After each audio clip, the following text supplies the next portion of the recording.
seminar, and we're very pleased today to have Professor Kathy Bodine with us to speak. I'll give a little bit of background on Kathy in just a moment, but what I want to do is first remind everyone this is a student seminar.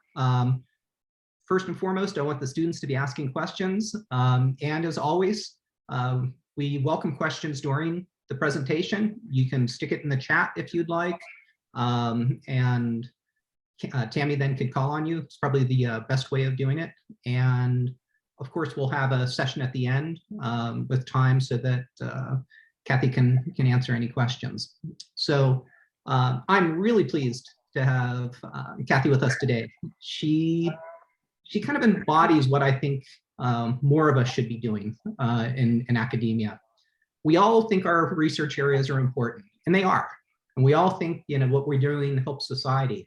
But what Kathy does is explicitly helping an underserved population. And I think it's just phenomenal when you see the breadth and depth of areas that she works on.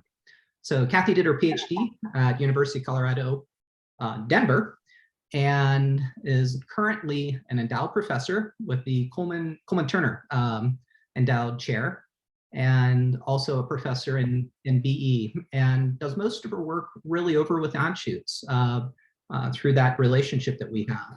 And I think as you see the work that she's going to talk about, you'll see just how important it is and how impactful engineering and technology can have on different communities.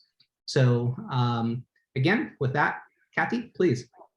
All right, so I'm going to share my screen. And I apologize, we seem to be having a little bit of trouble today. We don't have quite a full screen, but hopefully this will work for you.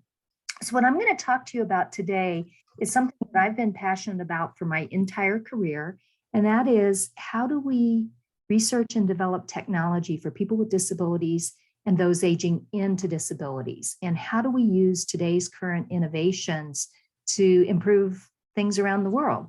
And so I'm going to get started with just a little bit. Oh, come on. There we go. So what do I do?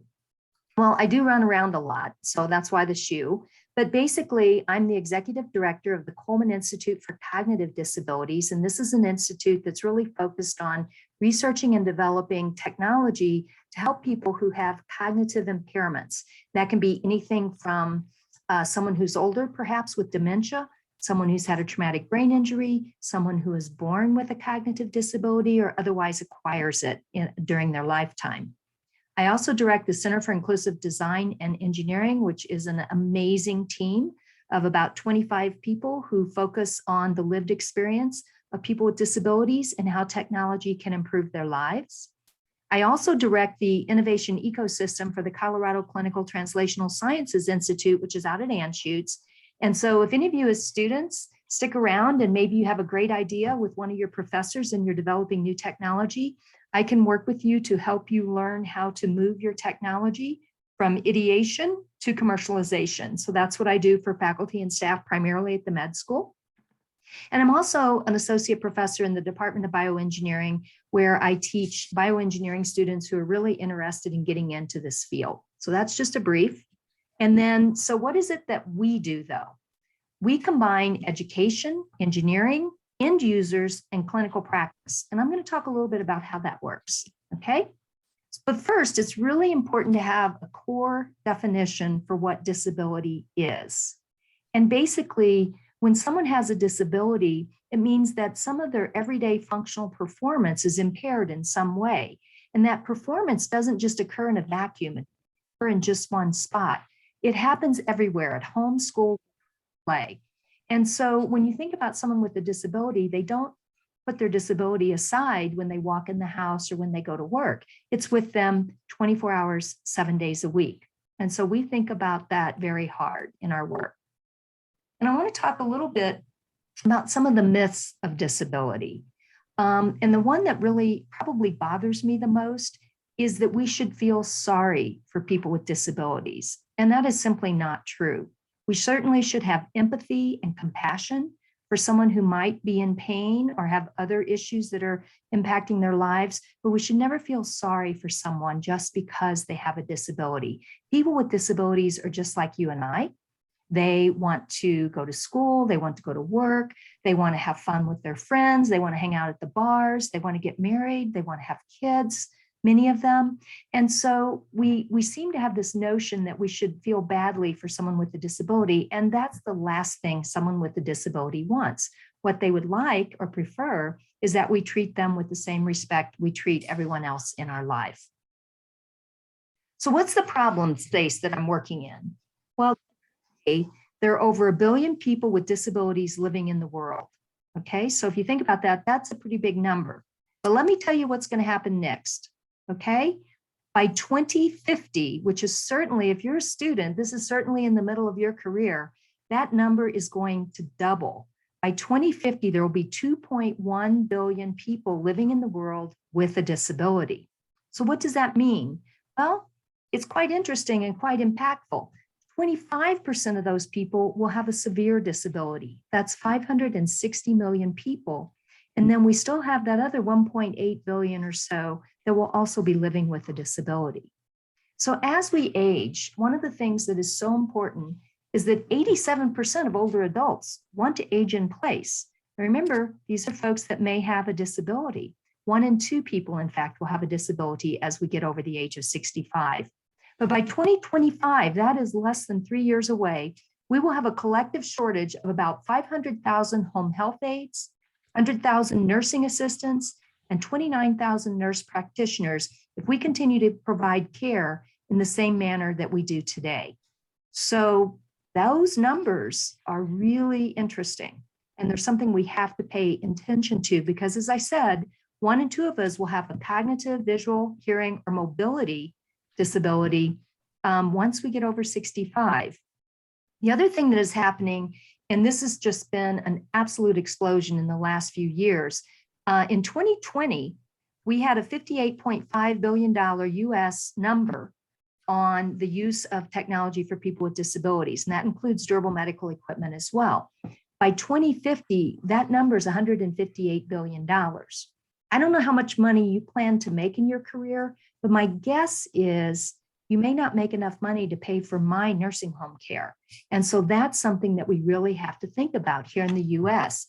And so in our field, you know, we went many, many years where we were rather dismissed by most people. But now this is becoming one of the most pressing problems in the world. And I would argue it's right up there with climate change because our population around the world is getting older. And so what is happening is that disability is now being recognized as a global public health issue. And to put it into context for you, about 15% of the population lives with some form of disability. That's quite a big number, okay? So how do we handle this and what do we do? Well, in our labs and in our shop, we're very interested in how we can use technology to support all of these folks that have these problems and help them to do a little bit better job. So the thing about our work is that designing and developing products for today's market, it's not just being an engineer, it's knowing the clinical, the regulatory, and combining that with the engineering expertise. You have to know about cognition, vision, and hearing. You have to know about fine and gross motor movements, human ecosystem, the lived experience that we all have. And you also have to understand all the standards, the regulatory compliance issues, and as well as best practice. So this really isn't for the faint of heart. It's a challenge, a very big challenge for all of us. So what I'm going to do today is talk to you about some of the research and engineering that we in our labs. And I'm going to go into 2 projects in more detail, but I'm going to try to give you a flavor for all the different research projects that we have going on right now in our labs. So I'm going to talk first about the Neurocognitive Technology for Aging Lab, the NTA. And in that lab, we're really interested in this aging market. We're interested in how can we use today's technology in order to create products that will enable people to live at home safely, comfortably, and happily, and at the same time, deal with the issue that we don't have enough care providers to take care of folks who want to live in their home. So in our our aging lab, we're really looking at all the products that are out there, anything from e-textiles to context-aware sensors, drive mechanisms, animated agents, and we're going to talk, I'll go into detail in just a bit about fall detection. In our BIRD lab, the Biomechanics Innovation Research for Disability lab, we're really interested in looking at the human mechanics in combination with the technology that our folks might need. One of the things that's been really interesting is the lack of clinical tools that have developed for physical therapists and occupational therapists who are working with people with complex bodies and who need very customized, high-end, specialized seating and positioning systems.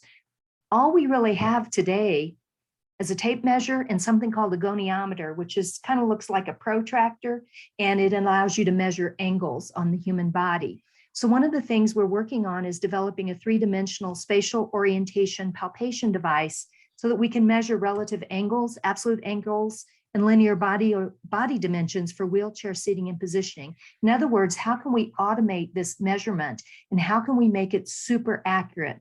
Because these seating systems have to be absolutely perfect for our clients to help them stay as healthy as possible.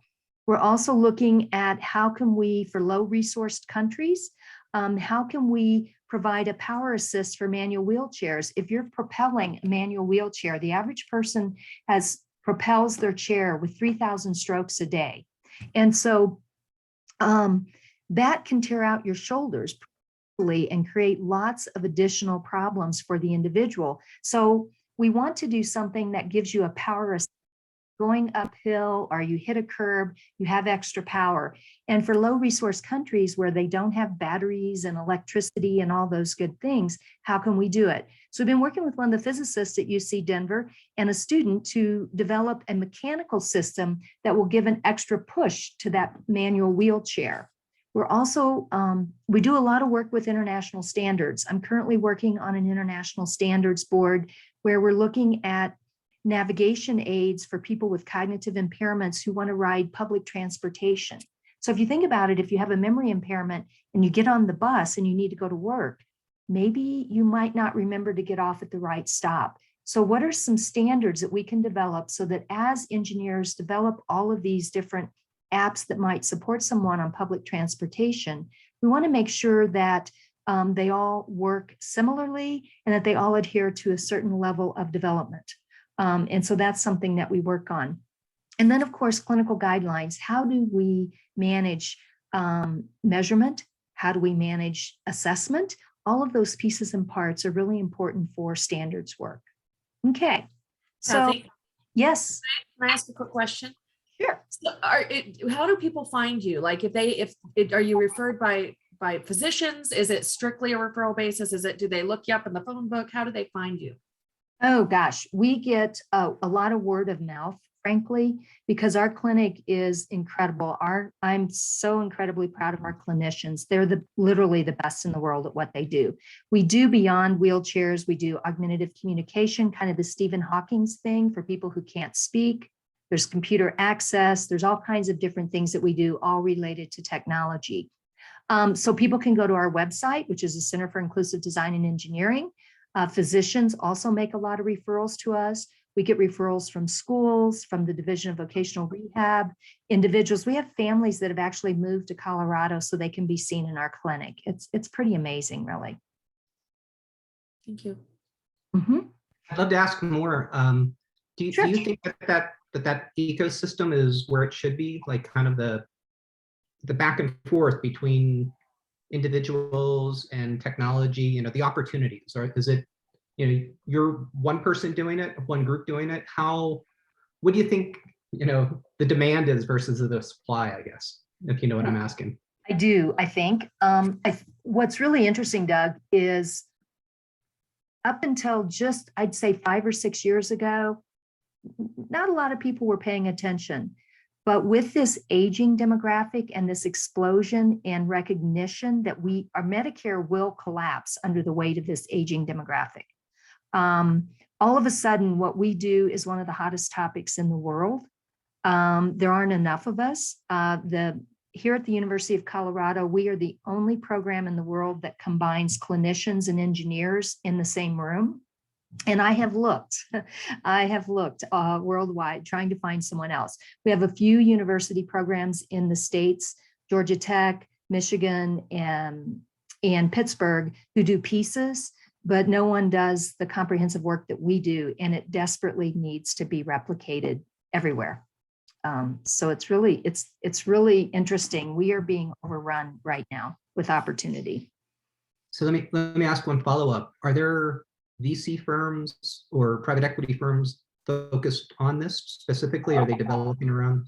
Yep, and there's one, I don't have permission to say anything more than there's a VC firm opening here in Denver shortly that is focused only on longevity technology.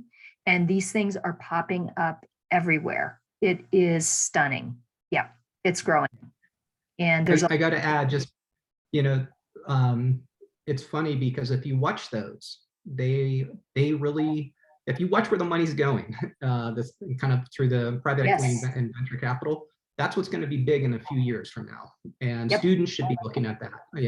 I can't tell you how many times buddies of mine have said, "Oh, this thing's going to happen." I'm like, "Oh, that's crazy." And what they did was they looked and they followed where VCs were investing, and it's the bellwether, right? Yeah, and I'm getting contacted not just by small mom and pop startup firms, but some of the biggest companies in the world are in touch with us at this point. We work directly with a lot of these Googles and Amazons and all of these different folks, and a number of those.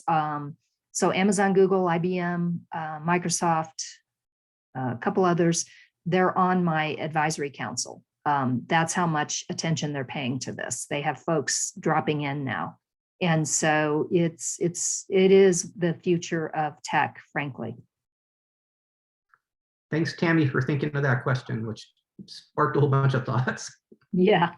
So one of the things that we do, and this is what's always fascinating and just mind-numbingly annoying to me, is that so many engineering programs train their engineers to be a problem solution engineer. Here's a problem, I've got a solution for you. Well, here's the tricky part. When it gets to people with disabilities or people aging into disabilities, it's not that easy. And the average age of a design engineer is under 30. So when you have a 30-year-old mind and you're designing for a 75-year-old body, it doesn't always work out. And we know that all research and development around needs to be consumer driven and it needs to be user focused. So that means the user has to be at the heart of everything you're doing. And so we started, 10 or 12 years ago now, a product testing and usability lab in our shop. And so what we have the capability of doing, whether a product is fully formed on the market, or if it's just a thought, we bring users to the table, depending on the population of interest for a particular technology, and we do product testing, we do user experience, we can start from ideation all the way through the process. And the idea behind that is to ensure that when you develop a product, it actually works for the person it's intended. And unfortunately, that doesn't happen very often, which is why you see a lot of products come off the market very fast. And so that's something that's becoming really important. And larger scale companies are beginning to recognize that. Because we've been around a long time, we have access to these populations and we can put folks together very quickly for something like this. So I want to talk about Assistive Robotics Lab because it's one that I love. And this is something that I have about for many, many years. And this is this notion of how can we augment clinical therapeutics? Because if you have a child with a significant disability, they are going to get some form of physical, occupational, or speech therapy. And it's going to happen 1, 2, maybe 3 times a week for some set amount of time. And then the therapist always wants the family to go home and practice. But the truth of the matter is these families are dealing with a lot. They're dealing with medical issues. They may have other children. They may have jobs. There's a lot going on. And so that practice doesn't always happen. And in fact, more often than not, it doesn't happen. So one of the things that I've always been interested in is how can we create something, in this case, a social assistive robot, and I'll talk a bit more about what that is in just a second, that can actually augment therapeutic intervention that happens in the clinic. So we started working on this quite a long time ago. And just to give you a little bit of background, there's a couple of types of robotics that are used in medicine. Well, there's a lot of robotics, but for the ones I'm going to focus on having to do with rehabilitation, there are the robotics that are designed for patients to do therapeutic rehab. So whether it's strengthening, whether it's helping promote ambulation or upper limb mobility, those robotics are very therapeutic and very much biomechanical. Then there are social assistive robots, and instead of the biomechanical necessarily, they're focused on engagement. And we know that working with young children, if they're not engaged, they're done. They're not going to hang out with you if you aren't engaging them. So one of the first social assistive robotics that was developed was the Paro, and this is a team out of Singapore. And this robot was designed for people with dementia and people who are older in living perhaps in a nursing home. And the idea behind it was to promote something cuddly that they could relate to and engage with. And this is designed after a harp seal, and it is cute. Oh my gosh, you should see this thing in action. It is really, really cute. What they found, they did a large-scale international trial. And what they found is that people with dementia living in nursing homes literally could decrease medication intake and actually become engaged with others around them when they had access to something like the Paro, because it was so, it was rewarding to them emotionally. So we took that notion and we thought about SARS. Well, when you do your research, you find out that SARS so far have really been primarily developed to work with kids with autism. And in part, that's because the kids with autism, adults with autism, struggle with social engagement. And so the social assistive robot is kind of a step in between the human and the person. And so it's been very effective for that. But one of the problems we have with SARS is that they're mostly designed and built in isolation. And we know that that doesn't work for our kids. So what do? We practice and we teach inclusive design. And that means having people that really are going to use the product engaged from the beginning. Okay. And why is that? Well, parenting a child with complex disabilities is challenging. It's a really hard thing to do, and it can be really difficult. And the other piece to this is that intervention doesn't always happen in the clinic. Intervention can happen in lots of different ways and in lots of different places with lots of different people. Okay? So the question that we came up with was, could a social assistive robot help families of children with complex disabilities practice at home? Would that encourage that intervention to continue at home and not just in the clinic? So we started small, and I'm going to play a little bit of a video. This is Jaden. He is 5 years old in this video. And this was our first Wizard of Oz attempt to see if a child would engage with a social robot. So just kind of hang in there. Tell him on again. On. Not nah. On. On.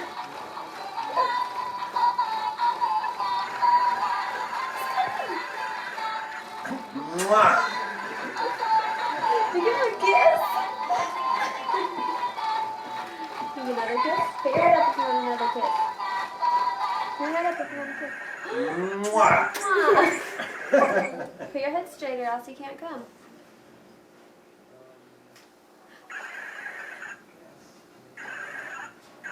Mwah. Okay, so that gives you some idea. That was just the very early stages of thinking about our social assistive robot. And we started back in the day with the old Connect when it first came out, looking at vision sensor algorithms and can we do skeleton detection and what can happen with that. So from there, we moved to the rabbit. Would the kids respond to the rabbit? And this little rabbit was set up with the Connect. And so if the child raised their arm, the rabbit raised its arm. And then we could also start with the rabbit moving its arm and then try to get the child to imitate. And what we found is that kids loved it. And so that got us thinking, okay, maybe there's something here. Maybe we can do something. So we started in our phase 2, where we actually started to incorporate engagement into our robot. And so this is Glus. And Glus was a stuffed toy that we kind of shredded and stuffed with all kinds of little good things in order to make him move around. And so what we did is we designed this so that he could move. He had some music, he had some sensors built in. And the idea was that he would approach the child and wait for some kind of sign of engagement from the child, move around, etc. And so that worked out really, really well. And what we saw is that there really were potential benefits to the use of a SAR to augment clinical intervention. This was something that kids liked. And so we were pretty excited about that. But creating a social assistive robot isn't small. It takes a village. And so there's the issue of design. And you notice we have user experience from our therapy programs to our success matrix. All of that involves user experience. There's physical design, there are all the safety, durability, accessibility issues. There are augmentative therapeutic programs. How are we augmenting the therapeutic intent of the kids? And then how do we measure whether this thing is working or not? So there's a lot that goes into it. Basically, our SAR needs to understand where the child is in time and space, needs to know what mood they're in, and we're going to talk more about that in a second. It needs to be able to generate or sustain engagement, needs to be able to monitor and measure physical, communicative, and cognitive responses, and it needs to provide data in a format that clinicians and family can look at and understand if they're seeing progress or not. Okay, so Nikki was one of my first PhD students. And so her job was to create this next generation robot and to measure engagement of kids. But in order to measure engagement, we have to understand what facial expression is reflecting. Children with significant cerebral palsy do not have the same facial expressions as kids without cerebral palsy. And so the first thing we had to do is to be able to classify emotions and create a lot of math, that an algorithm that would enable the system to respond to an individual child and learn from the individual child. And so Nikki had a lot on her plate. She had 3 specific aims. She needed to create the foundational SAR, she needed to establish the baseline, and then we had to do a feasibility study. And so this was definitely an iterative design. And to make a long story short, we went through several iterations of the SAR. And at the time Nikki graduated, this was where we were at, the one on the lower right-hand corner. And the thing about it is there was a lot of mechanical design. There was LCD screens. We had to worry about power, all kinds of things along with that facial recognition, right?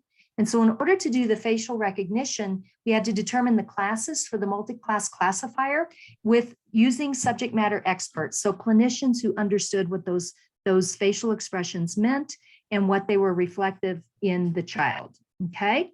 And so we were able to get a validation accuracy of a little bit over 82%, which was frankly very, very good for this first pass. We were very happy with that. And so then we moved on to actually testing this with real kids with real problems. So we had kids from the age of 1 to 5 who were invited to participate into a feasibility study. And so as you can see, the robot is in the background, and the idea was to see if the kids would be engaging with the child, and also if the robot could recognize their emotion and their engagement through their facial expression. And so that's what we were doing. And we also had the parents there so that they could let us know, were we accurate in our estimates? And so we could go through the video together with them and validate with our engineering, okay? So, and what was interesting is at the end of the day, the features in our participant-specific classifier were distinguishable from those in a general classifier. So we were able to say, yep, we're getting there and we're making progress with this and it's working. So again, 82% on our facial recognition and our engagement recognition, more importantly. So where are we at now and what's next with our social assistive robot? And this, by the way, is an EEG study where we were measuring reactions so that we could see if our ideal is, at the end of the day, this robot is really focused on neurodevelopment, right? We're trying to help the brain develop new neural pathways or improve neural pathways. And so what we are actually doing here in this little study was determining if we could, when children were doing a motor task, such as hitting, there was a switch they had to hit to drive the car, what part of the brain was being activated, and could we replicate that using our SAR with a similar motor pattern? So that's what was going on here. So today, my new PhD student, Maddie, is continuing the work on our social assistive robot. She's in the process. We have a build. In fact, it's so new, I don't even have a photo of it yet. We have a new build for the SAR. We are working on, right now, our shoulder only has 2 degrees of freedom. We're working on a multi-degree of freedom shoulder socket. We are also, I have another student who is working on a clinical dashboard. So if a clinician says, I want this child to reach across their midline of their body, the SAR can capture that, measure it, and then report the data back to the clinician. So there's lots of pieces. We have multiple students working on this, and it's really exciting to see where we're at today. So I mentioned we had our product testing and user experience lab, and that is a core component of everything we do, including the social assistive robot. So lots of user experience. We're just getting ready now that COVID is settling down. We're going to be back out with another usability study with the robot. We kind of got stuck on hold like all of us did during COVID, but now we're moving forward. Other things that we work on are medical devices, and these can be from very, very small children, infants, all the way up to very old adults. So one of the things that I wanted to share with you today is going back to our neurocognitive tech lab for aging. I want to share with you a study that we've been working on for three or 4 years now, which is a collaboration with Benchmark, which is an advanced manufacturing company, Anthem Memory Care, which is a national memory care, long-term care facility that's throughout the country, and our students in the Department of Bioengineering. So one of the things that we are very interested in is falls, and falls for people who live in long-term care facilities. And, you know, we can all say, oh, it's not that hard with, you know, an accelerometer and a gyroscope. You can figure out if someone's fallen. It's pretty simple, right?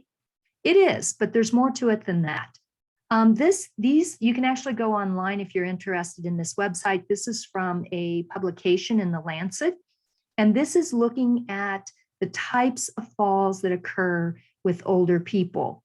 And they're not so straightforward as you might think. They're very complex, and they can be very complicated when they happen. So our vision is to create a wearable sensor that can tell us what kind of fall happened. And the reason for that is if someone is unconscious or if someone has significant dementia, they can't report to nursing staff what has happened.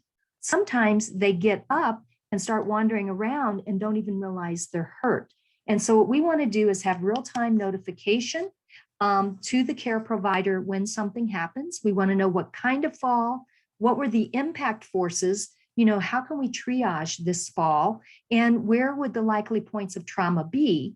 And so basically we want to be able to have a little clinical device that's going to help nursing care figure out what has happened to this person, and are they okay, or are they not okay? So the idea is we have a patient wearing a sensor patch who falls. We have some low energy Bluetooth communication going on to the mobile device from the sensor that lets us know, oops, something happened. And then the mobile device immediately in real time alerts the care provider, not only that a fall has happened, but how the patient fell, in this case, on their left side. So the first thing we had to do was figure out how to model a fall. And so this is just a real quick video of the various gait patterns that you see in older adults. And you see on the far left, a pretty standard adult walk pattern. And then you start to see variations on that same thing. And so the reality is that as we age and as our bodies change, we aren't walking the way you and I might walk today. And so what we first wanted to do was simulate the accelerometer so that we could see, okay, are we getting the movement patterns measured accurately, and is all of our data going to work? So once we configured that, we had that down, we decided, okay, let's look at the difference between normal gait and Crouchgate, which is a fairly standard type of fall or walking pattern that you will see in older adults.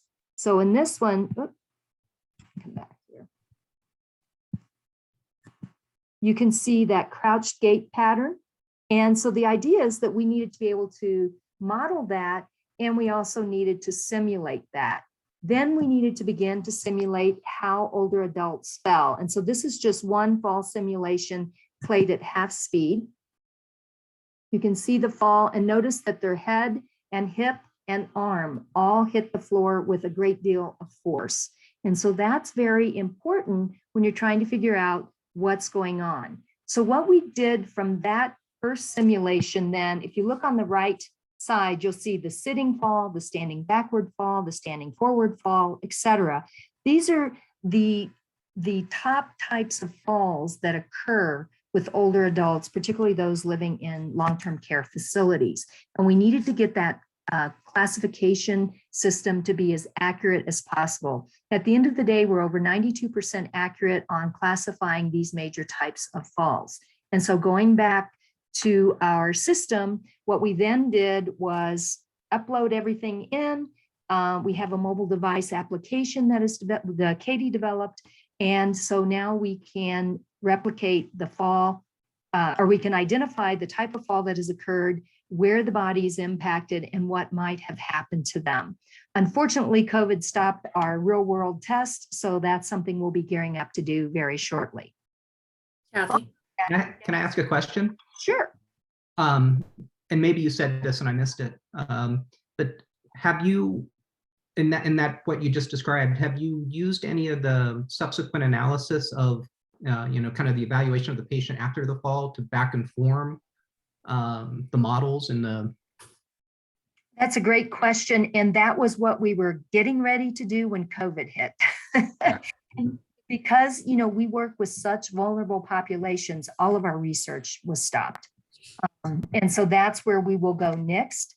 And we have a facility, it's just about 15-20 minutes actually from the Anschutz campus, an Anthem memory care facility, where we have multiple families who are very willing to not only have their loved one participate, but to also allow us to do filming so that we can not only, we have video cameras throughout the facility so we can capture the fall that as it occurs and then go back and compare that, because people can fall anywhere. At any time. It would be interesting to even what about in the normal population? If you could apply the tools and then understand the consequences of falls, and then you could feed that back as well and learn, Yes, and actually I'll show you in just a second, some of our next steps coming up have to do with some of those issues. For this particular one of the things I'm dealing with right now is the adhesives. Because for people with dementia, you can't put a sensor like a Fitbit or something on them. They will take it off. And so what we found is that our sensor needs to go in the small of the back, right between their shoulder blades, because frankly, they can't reach it because they can't get their arms back there. But these are older adults with very frail skin. So right now, we're really looking at the weight of the sensor. We're looking at how much power we have to have and how we can manage the power. So we have a lighter weight, a very simple lightweight battery.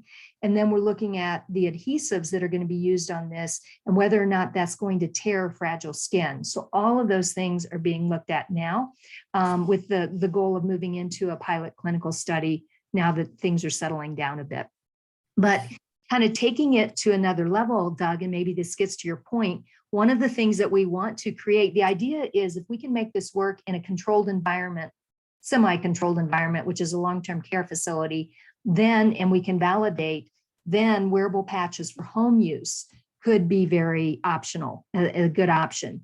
The other thing that's really fascinating to me is our balance changes even before we can perceptually understand it's happening. An older adult, if you're just looking at them as they walk, your vision will not alert you that their balance has shifted in early stage balance disorders. So it's really fascinating. And one of the things that the doctors do, there's a clinical assessment called the Romberg Test, which was developed in, get this, 1854, and is still used in doctors' offices today, where they literally have an older adult stand still and they pull them and they jerk them. And that's how they test for balance. So one of the things that we're very interested in is catching that balance disturbance before it becomes a fall, because are a complete barometer for mortality. When you start to fall, you're not in a good place. And so if we can intervene earlier, before that lack of balance or that changing balance becomes a problem, we can probably help an awful lot of people stay out of the ER with a broken hip. So we're very interested in that.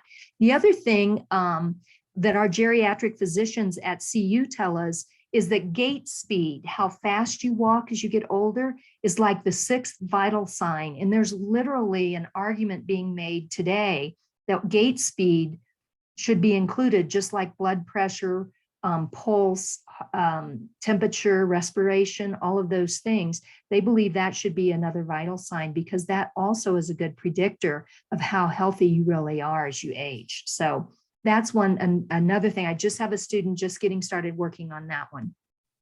Kathy? Yes. As you're going through all of the different ideas and thoughts and processes, how many different departments, programs do you cross over? So you're bioengineering, but it seems as though you're also delving into electrical and mechanical. And am I wrong? Is this really truly a cross multi, you know what I mean? This field is, I believe, the most transdisciplinary field that we have at CU. I work with geriatric physicians, nurses, etc. We work with early interventionists for babies. We work with people in schools. We work with every single engineering discipline that exists. It is truly, when I say it takes a village, I'm not kidding. This stuff is really complex. You have to understand the clinical side. You have to understand the lived experience in the in all environments that people exist in and thrive or don't thrive in. And you also have to understand engineering and combining all of that to create a product that actually works for these folks. Not easy. It takes everybody. And I love it, because I can be talking to a nurse practitioner 1 minute, to an engineering student the next, to a psychologist the next. You know, my life is pretty varied, and I actually love it. I think we do. That's where we come up with really elegant designs, is when we have everyone involved. Absolutely. Yeah. So Project Soar is something that we just launched in the last year. And this is a project that's funded by the Daniels Fund. And one of the things that happened with COVID is that all of a sudden everybody's supposed to be doing telehealth, right? And everyone is supposed to be connecting with their family through Zoom or some other social media account. Well, it turns out older adults use computers very differently than we do, and they may or may not know how to use a smartphone. They may or may not know how to work with telehealth equipment and all of the home-based tech that's being developed today. And so this fund is allowing us to create teams of what we're calling tech mentors, people who we are training throughout the state of Colorado, who will then become mentors to older adults in their local communities to help them learn how to use the technology they have at home. And so this is a project, we're just about finished with our first educational module. It's going to be asynchronous training for our tech mentors throughout the state. And we're hoping to do intergenerational. We're hoping to have older adults helping older adults. The idea is we need to do a better job, you know, handing someone who's 80 years old a tablet and expecting them to use it is not necessarily the best strategy we can have. And tech is hard if you're not familiar with it.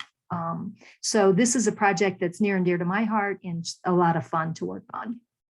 Okay, so finally, the other thing that we have is within our Department of Bioengineering, we like to put our students in the room with real patients with real problems and have them learn how to work with people with disabilities, their families, the therapist, all of the folks that are involved in the lives of these people, so that we can learn, we can teach our students how to be really phenomenal engineers for this group of folks who need the use of technology to have an independent lifestyle.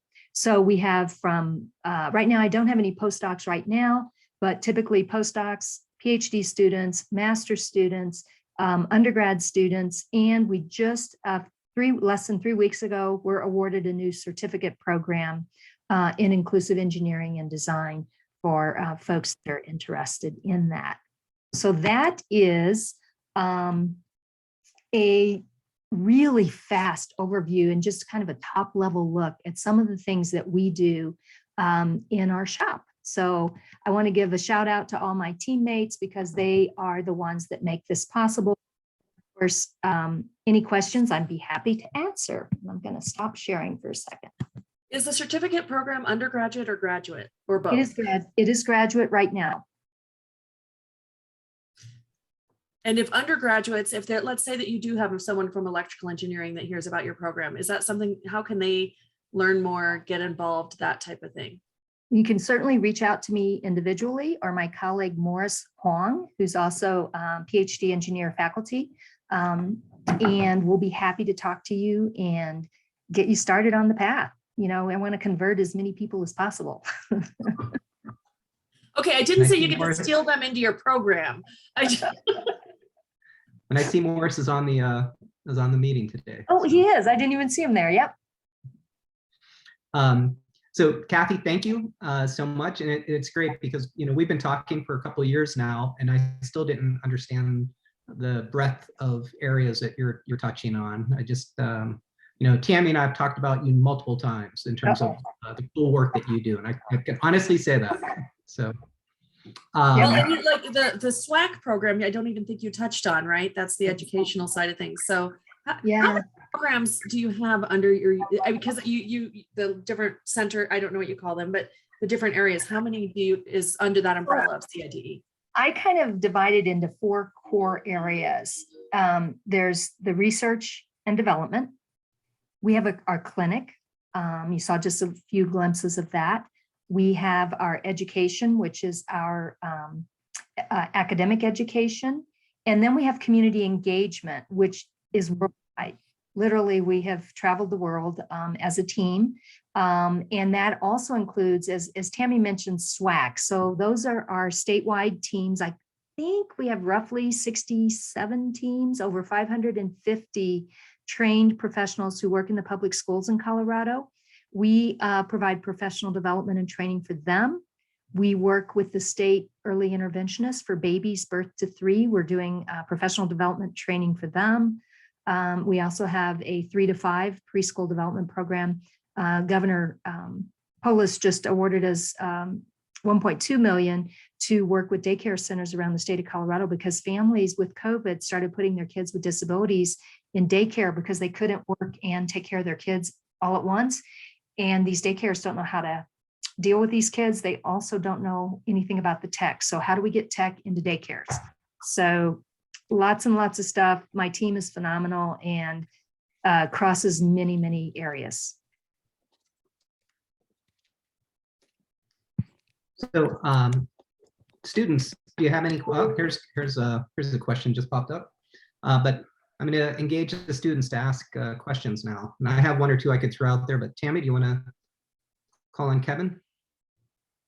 Kevin, did you?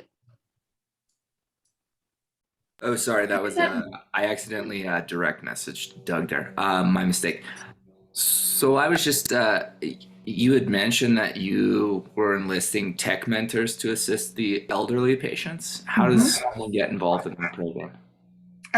We're going to be putting out a call for tech mentors pretty darn quick. It may even be going out now. So if you're interested, just email me, or if you know someone that's interested, email me and I'll get you on the list. We definitely think that having some intergenerational teams would be so cool for our older adults. Awesome, thank you.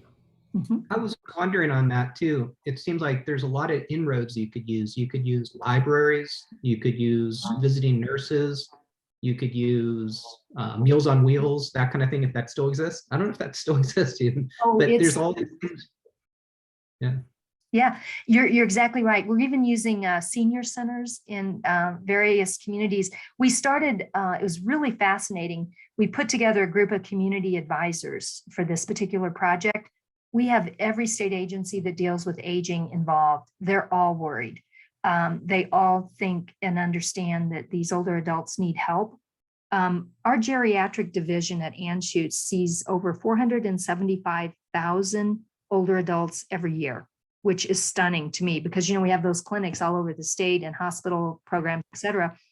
And when telehealth started happening due to COVID, it was really a disaster for our older adults. And so there's this intense recognition. So our division of geriatrics is really excited about this as well. And the mental health, right? The mental health of our, I know my parents suffered greatly just from the COVID and staying home, and they're still struggling. That's right. And there was a JAMA publication, I think within the last year or so, that social isolation has the same mortality rate as cardiovascular disease. Yeah. So that's another reason why this is so critical. And yet our technology is way too hard for older adults to use. Mm-hmm.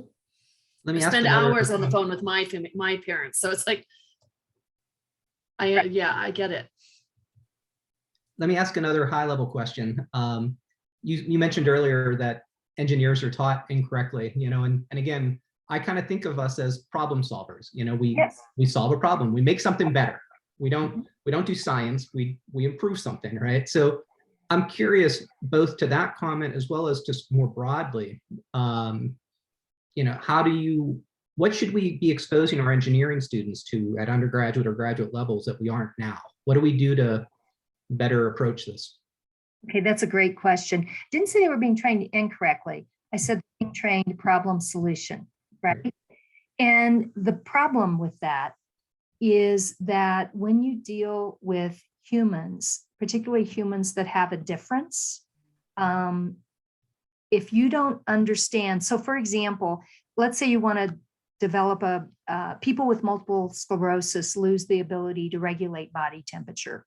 And so they can get too hot or too cold or whatever and not realize it. So if you say, okay, well, I'm going to do a vest and all they have to do is put it on and zip it up. Well, that's great, except if you don't understand the continuum of what happens with multiple sclerosis over time and how the body changes, you're going to develop something they can't zip up and that won't work for them, for example. That's a simple example, but you have to, because our world is changing so rapidly, and I tell my students, you're going to be sitting next to some 70-year-old guy in your cubicle who may have a visual or hearing impairment, and they're going to drive you nuts because it's going to be too loud or, whatever. They're going to be asking you questions. How do we design technology so that it can accommodate to the individual? And you can't do that if you don't understand the individual. And so I think ABET is in agreement with this. This is one of those things where we need to do more human-centered design, and we need to help our students understand that our perspective at, say, 2025 is not the same brain as a 50-year-old or a 10-year-old with a disability. It's very different. Well, I think the dean definitely agrees with you on that, which is why he changed the name of our college to include design. Yeah. And our first year design course now actually emphasizes getting that user perspective and how important it is. It really is. And the other thing is that, you said it takes a village when you're talking about what I do. It does.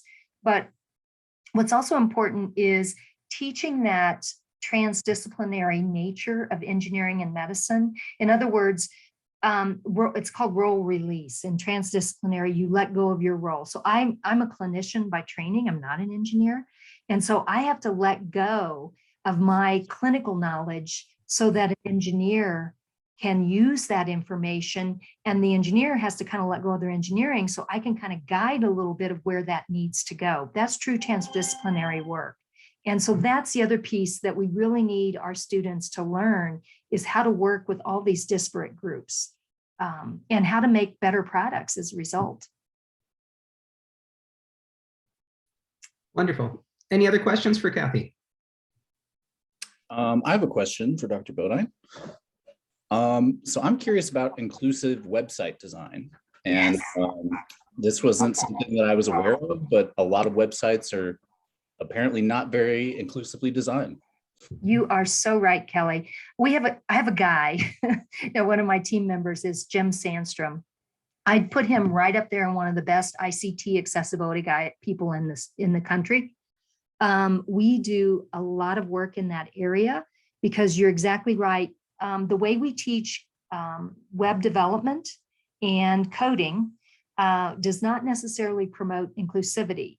And there are, as you might know, there are WC3 standards, there are ICT standards for accessibility. But what's interesting about that is if you follow the standards, you're about 2/3 of the way there. The truth is you're not really fully accessible. So what Jim does on our team is he not only helps to do that design work, he also tests it using screen readers for people who are blind, using alternate key inputs for people who can't use their hands in the regular keyboard, so that we can then go that next step and make it even more accessible. The accessibility features that are built into Microsoft are a huge step forward because it's free and they're readily accessible. Very few people know they exist. That you can make your screen text larger, something that simple, change the contrast.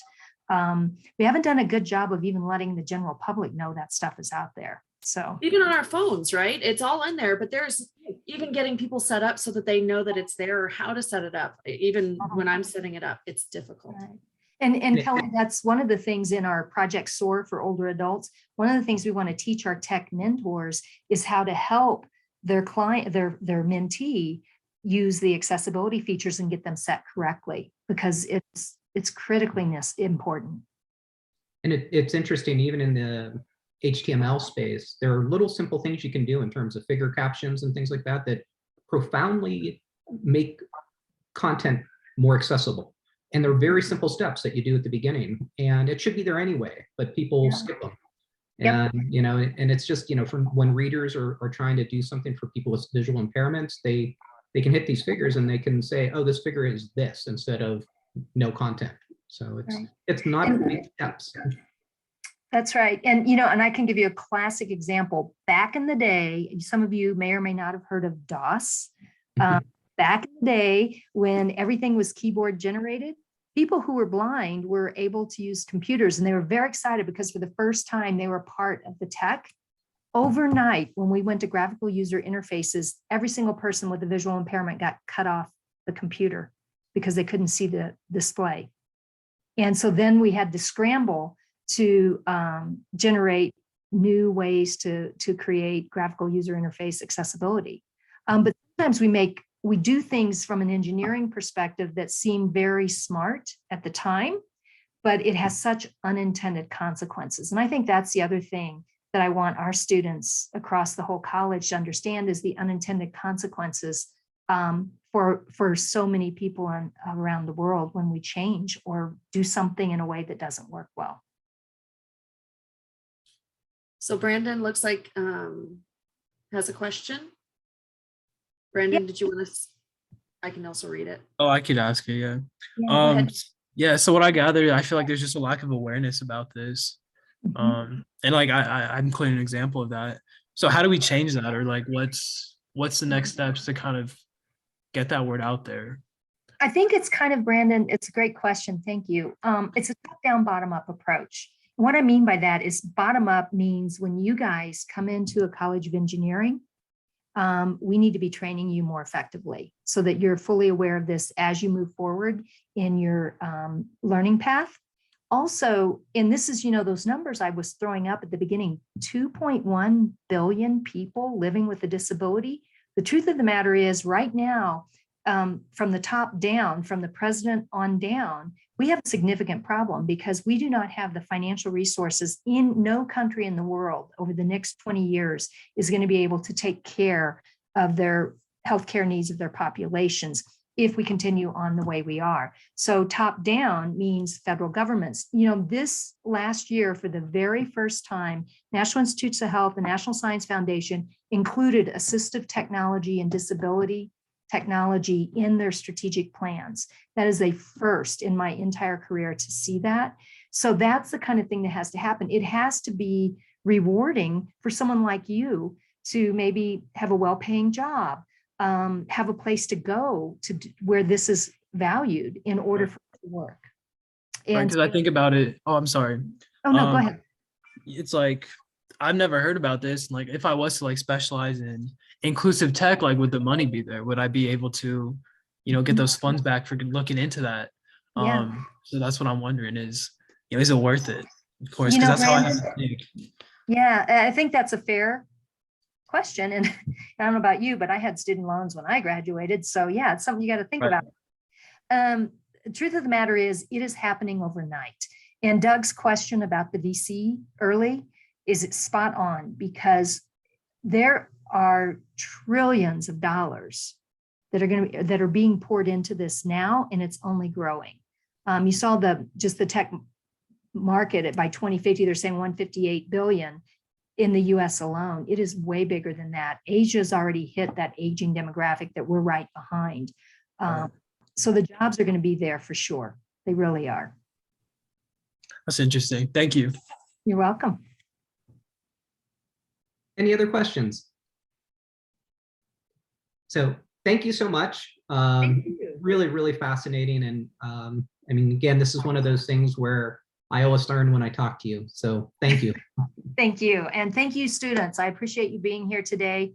I know it was right over close to your lunch hour. So thank you. Thank you. Thanks, everyone. Thanks, Tammy. Thank you.